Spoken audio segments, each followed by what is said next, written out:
My friend brought a lion to a party that I was attending, then framed me for it after it went horribly wrong. I hired a lawyer to fight my case, and that's when I found out a disgusting truth about my friend. I 29 male got a text from my friend inviting me to a party he was hosting, and when I accepted he told me this party would be unforgettable. The party rolled around and right as it was beginning, he announced that he had something truly special for us. He took us all upstairs into one of his 7 bedrooms, and we saw a massive box-shaped item covered by cloth. He slowly pulled the cloth off, and behind it was a humongous cage with a fully grown lion. For some idiotic reason one dude walked up the cage and stuck his hand near it, and that's all it took for the seemingly calm lion to become triggered. It swiped at the guy's hand and managed to scratch it, then pounced on the cage and started hitting it. At that moment I wanted out. I turned around and left the room, and as I was downstairs I heard a shriek followed by everyone running down. I immediately bolted out the door trying to get as far away as possible. My car was parked a few blocks away, and I sprinted the whole way there. When I got to the car safely and began driving the entire ride home, I sat in silence as I thought about how I could have lost my life that night. I finally made it home, locked my doors and just sat there, trying to process what I just witnessed. It was like something out of a nightmare. I tried to calm down, telling myself that it wasn't my problem and that I was lucky to have made it out without getting hurt. A few days later I got a call from the police. Apparently, the party incident had been reported, and they were investigating. They told me that someone had been injured, and they needed my testimony since I was seen at the party. I agreed that I would tell them what I saw, and that would be the end of it. But then the cop on the phone said something that nearly made me drop the phone. He told me that someone had accused me of bringing the lion to the party. I couldn't believe what I was hearing. I told him that wasn't true,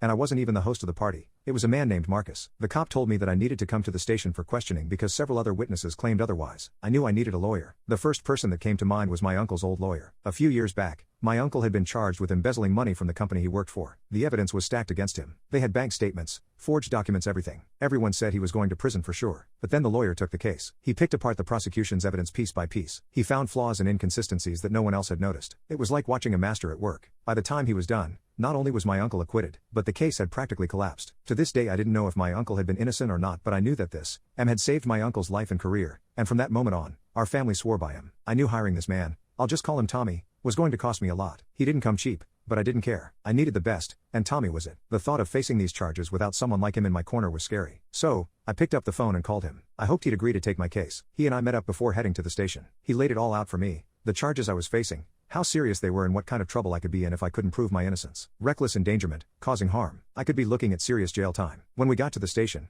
they started questioning me about the party, the lion, everything. I told them the truth, that I was just a guest and that I had no idea Marcus had planned something so reckless. But then they started bringing up witnesses. Multiple people claimed they saw me with the lion and said I was involved in bringing it to the party. I was stunned. These people were flat out lying. I kept telling the cops it was Marcus, but the more they pressed me, the more I realized just how deep this mess really was. Leaving the police station after that interrogation was one of the most surreal moments of my life. I'd just spent hours being questioned about something I had nothing to do with, and the cops were treating me like I was guilty from the start. By the time they were done, I was completely drained. As soon as I walked out of the station, there was Tommy, waiting for me. He was leaning against his car like this was just another day at the office for him. But I knew better. I knew that behind the calm persona, his mind was already working overtime to figure out how to get me out of this mess. As soon as I reached him, he didn't ask how it went. He didn't need to. We both knew this was just the beginning. We drove for a while in silence, and I could feel the weight of everything pressing down on me. Tommy said that he wasn't going to sugarcoat anything. He said it was going to be tough. The first thing we worked on was my alibi, but they already had people saying I did it. Tommy then told me that people lie, especially when they're scared, or they're trying to cover their own butts. He explained that we were going to dig into these so-called witnesses and find out who they really were, but the real key that we had to find was Marcus, since he brought the lion in. He laid out the plan like it was nothing. Hearing him talk like that gave me a sliver of hope. Maybe there was a way out of this after all. Tommy and I started digging into what really happened that night. A few days into the case, Tommy called me into his office. As soon as I sat down, he cut straight to the point. He said that he figured out what Marcus was up to. He told me that it was about his social media. I didn't understand the correlation between social media and the lion until he said that Marcus was known on Instagram for throwing these great Gatsby-sized parties, and the parties he threw were popular. It's how he built his brand, and up until a few months ago, his social media engagement was through the roof. But then he said he did some digging and found out that his engagement online had taken a nosedive recently after something happened to one of the girls at his party, and he didn't do anything about it. They tried to cancel him,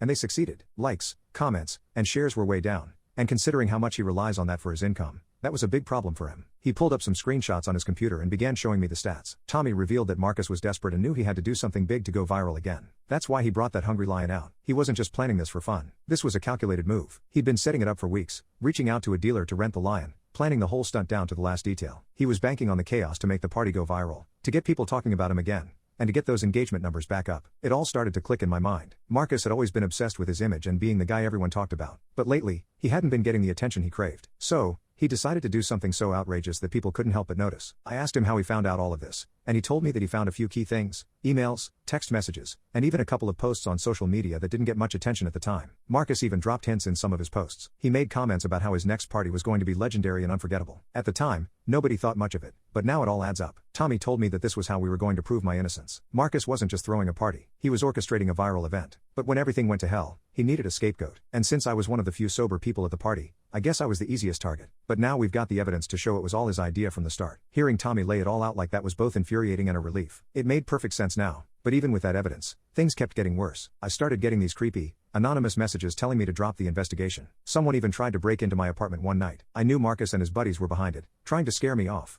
But I wasn't backing down. Finding the lion dealer to testify against Marcus was not going to be easy. After all, it's not like there's a directory for people who rent out exotic animals. But Tommy was determined, and when he got an idea in his head, he didn't let go. He knew that if we could track down the person who supplied the lion, we could link everything back to Marcus and finally start clearing my name. It all started when Tommy found a trail of breadcrumbs on Marcus's social media and a few of his emails. He found a series of encrypted emails between Marcus and an anonymous contact, discussing special arrangements for the party. "I've got a lead," Tommy said. "These emails Marcus sent, they're encrypted, but we've managed to decode enough of them to see he was in contact with someone shady. They mentioned a meeting in a private chat on an encrypted messaging app. But here's the thing. Marcus isn't exactly a tech wizard, and he didn't cover his tracks as well as he thought." Tommy pulled up a map on his computer, showing a cluster of dots around a sketchy part of town. He met this person in an industrial area on the outskirts of the city, a place known for black market deals. It was a long shot, but Tommy had a plan. We went to the area, which was mostly filled with rundown warehouses and shady businesses. Tommy started asking around, subtly at first, pretending to be someone interested in renting an exotic animal for an event. Most people brushed us off, but eventually, word got around, and someone pointed us to a guy named Rick. After a few days of digging and following up on leads, we found him in a dingy warehouse on the edge of town. The place reeked of animal musk and decay, and the second we stepped inside, I felt nauseous. Tommy approached him with caution,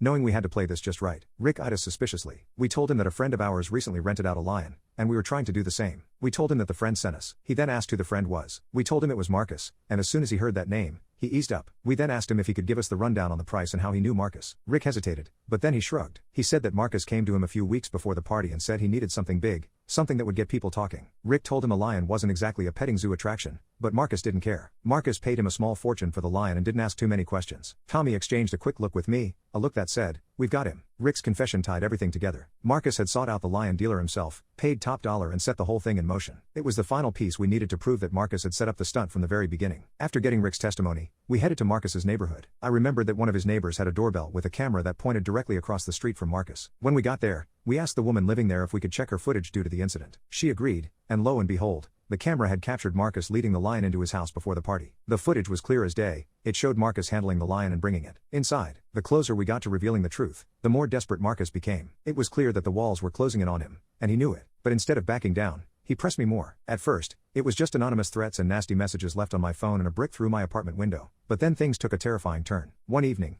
after gathering evidence with Tommy, I was driving home. The day had been exhausting, but we were making real progress. I was driving down the road just a few blocks from my apartment when I noticed something was off. I pressed the brake pedal, but instead of stopping, there was nothing. The pedal sank to the floor with no resistance. My heart skipped a beat as I realized what was happening. I had no brakes. Panic set in as the car picked up speed. The streetlights were blurring past. I gripped the steering wheel and yanked the emergency brake. The car skidded, tires screeching as it swerved uncontrollably, but at least it was slowing down. I fought to keep it from crashing and steered hard to avoid oncoming traffic and parked cars. Finally, the car came to a stop, inches away from slamming into a tree. I sat there, trying to catch my breath and process what had just happened. It didn't take a genius to figure out that this wasn't an accident. Someone had removed my brakes, and there was only one person desperate enough to do something like this. Tommy was furious when I told him what happened. "This is beyond reckless. This is attempted unaliving," he said. Tommy told me that we'd get my car examined, and if we found proof of tampering, we'd have him on even more charges. With the footage, the dealer's testimony, and everything else we had, we went back to the cops. This time, they couldn't ignore the evidence. Marcus was arrested for endangering lives, reckless endangerment, and trying to frame me for the whole mess. He was screwed, and there was no way out for him this time. After everything came to light, the charges against me were dropped. I was cleared of any wrongdoing,